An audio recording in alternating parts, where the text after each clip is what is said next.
Les gars, c'est bientôt l'ouverture de Parcoursup et juste après, il y a mon master qui va s'enchaîner.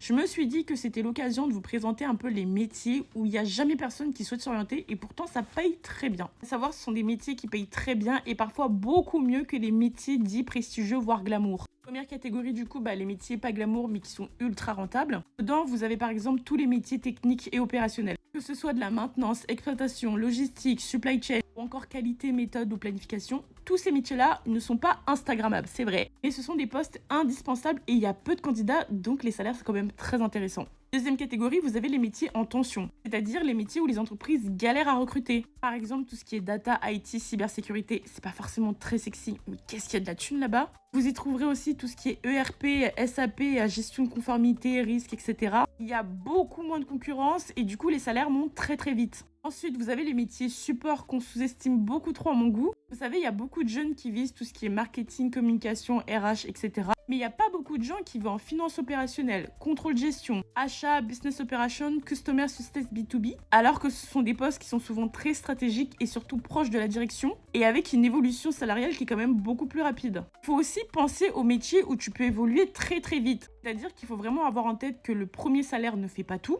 Et là, ce qui va vraiment compter, c'est la rareté du profil, la montée en compétences et surtout la possibilité d'évoluer assez rapidement. Il y a certains métiers qui commencent discrètement, on va dire, mais par contre, au bout de 3 à 5 ans, tu peux doubler, voire tripler ton salaire. Donc voilà les gars, comprenez que les métiers les mieux payés ne sont pas toujours ce qu'on va nous vendre à l'école. Toi, t'as des pépites comme ça qui sont malheureusement trop peu connues du grand public. Mais bon, en tout cas, vous, quels sont pour vous les métiers qui sont trop sous-cotés et pourtant qui payent extrêmement bien?